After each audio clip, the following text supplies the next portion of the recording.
देश का किसान कभी गैर वाजिब बात नहीं करता, मगर इनके फर्जी और करोड़पति किसान नेता इनको चार बातों को लेकर भड़का रहे हैं। भड़काया इस बात पे जा रहा है कि अंतर्राष्ट्रीय कीमतों से भी दुगनी कीमत के ऊपर सरकार किसानों से फसल खरीदे। देश को जितने भी अनाज की जरूरत है उसका भी 1.5 गुना अनाज सरकार खरीदे, वो भी दोगुनी दाम पर, जिसको एक्सपोर्ट भी नहीं किया जा सके। इसके बाद भी सब्सिडी जो अमेरिका के किसानों को मिलती है वही सब्सिडी इंडिया के अंदर इंडिया के गवर्नमेंट किसानों को दे। सब्सिडी, दुगनी कीमत और जबरदस्ती खरीदी काफी नहीं है तो टैक्स भी नहीं भरेगा किसान, केवल मिडिल क्लास को निचोड़ लो। हो सकता है आज पहली बार आपको सच का पता पड़े, मगर फैक्ट्स और फिगर्स के साथ ही बात करेंगे। पहली बात तो यह जान लीजिए कि अमेरिका के अंदर केवल 2% ही ऐसे लोग हैं जो किसानी पर डिपेंडेंट है, वहीं पर इंडिया के अंदर 60% लोगों को किसानी के ऊपर ही जीविका हासिल होती है। 2% और 60% को मत देखिए, 98% जो बच गए हैं वो 2% को सब्सिडी एमएसपी दिला रहे हैं और यहां पर 40% 60% को दिलवा रहे हैं। अब इस बात को देखिए कि 30 सालों के अंदर अंतरराष्ट्रीय कीमत जो चीनी की थी वो यहां से लेकर और यहां तक दुगनी भी नहीं हुई है। क्योंकि भी आप इंटरनेशनल प्राइस देख लीजिए, 30 साल पहले $113 टन का यानी कि $11 प्रति क्विंटल था, जो कि अब जाके केवल और केवल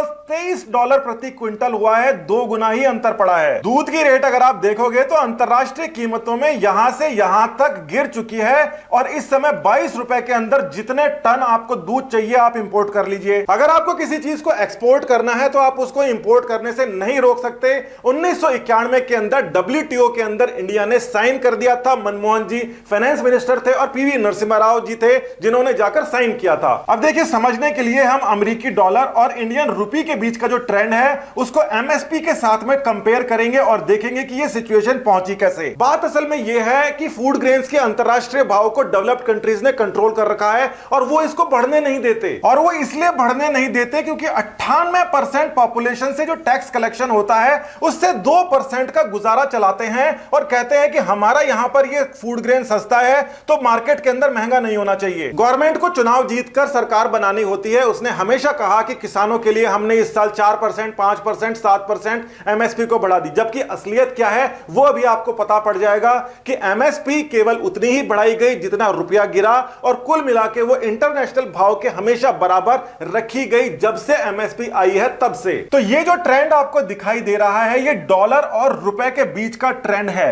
अब इस ट्रेंड के ऊपर हम रखते हैं एमएसपी के ट्रेंड को। तो आप ये देख लीजिए कि ये जो एमएसपी का ट्रेंड है इसके ऊपर रखते हैं तो यहां तक जाती है ये बिल्कुल सही, और ये जगह यहां पर आया था स्वामीनाथन आयोग और इसके बाद में एमएसपी ज्यादा बढ़ गई इंटरनेशनल मार्केट से और ये जो पैसा दिया गया ये पैसा दिया गया टैक्स का, और वो जो टैक्स दिया था वो दिया था मिडिल क्लास ने। किसान नेताओं ने आपको बात कभी नहीं बताई कि एमएसपी केवल मार्केट के इंटरवेंशन के लिए है। मतलब अगर भाव नीचे चले जाता है इंटरनेशनल मार्केट से तो सरकार उसको खरीद लेती है, क्योंकि सरकार को पता है इंटरनेशनल मार्केट में हम इसको बेच सकते हैं, और वो केवल इंटरवेंशन देता है कि किसान को इंटरनेशनल मार्केट से भाव नीचे ना मिले। इसके अलावा एमएसपी कुछ नहीं होती। मतलब सीधी सी बात है, इंटरनेशनल मार्केट के अंदर किसी चीज का भाव 100 रुपया चल रहा है और यहां पर 90 से नीचे चले जाता है, 10% से भी नीचे चले जाता है, तो गवर्नमेंट को बीच के अंदर इंटरवेंशन करना पड़ता है एमएसपी के द्वारा, क्योंकि वो इसको खरीद के यहां से यहां पर बेच सकती है। सस्ते में खरीद के तो आप महंगे में बेच सकते हो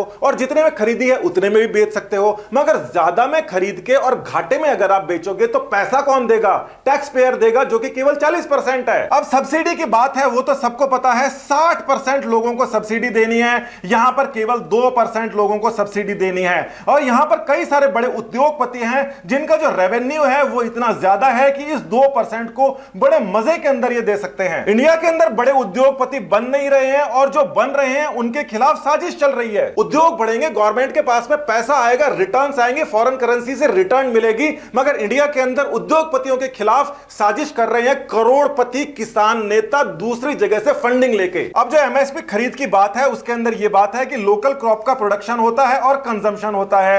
जब तक ये प्रोडक्शन और कंजम्पशन एक लाइन में चलता रहेगा तब तक खरीद हो सकती है, मगर कंजम्पशन तो रह जाए कम और प्रोडक्शन बढ़ जाए ज्यादा तो इसका करोगे क्या? इसको हम इंटरनेशनल मार्केट में बेच देंगे मगर वहां की रेटें पहले से कम है तो अब क्या करोगे? और ये जो कंज्यूमर है इसको आप महंगा कैसे दे सकते हो जब इंटरनेशनल मार्केट के अंदर रेट 100 रुपए चल रही है और लोकल क्रॉप ये 150 रुपए के अंदर खरीदे? इसने ऐसा क्या गुनाह कर दिया भाई? मिडिल क्लास को आप इस तरीके से नजरअंदाज नहीं कर सकते। सुबह निकलता है, शाम को थके आ रहा आता है, 365 दिन काम करना पड़ता है।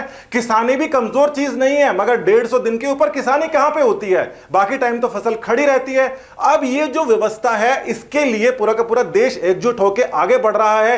लीडरशिप ने कुछ नए फार्म बिल्स लेके आए हैं जो इस व्यवस्था को अगले 10 साल के अंदर सुधार सकते हैं, उसमें काबिलियत है। तो विदेशी ताकतें मिलके यहां पर ये प्रोटेस्ट करवा रही है। कमीशन खोर हैं, पता नहीं कौन किसकी फसल बेच देता है, कितना सारा पैसा इकट्ठा कर रखा है। सबसे पहले उनके ऊपर चोट करने की बात है, उसके बाद में सारी चीजें रेगुलराइज करने की बात है, प्रोडक्शन के अंदर ऐसी चीजों को उगाने की बात है जिससे किसान क्वालिटी उत्पन्न करे, क्वांटिटी नहीं, अच्छी क्वालिटी उत्पन्न करे।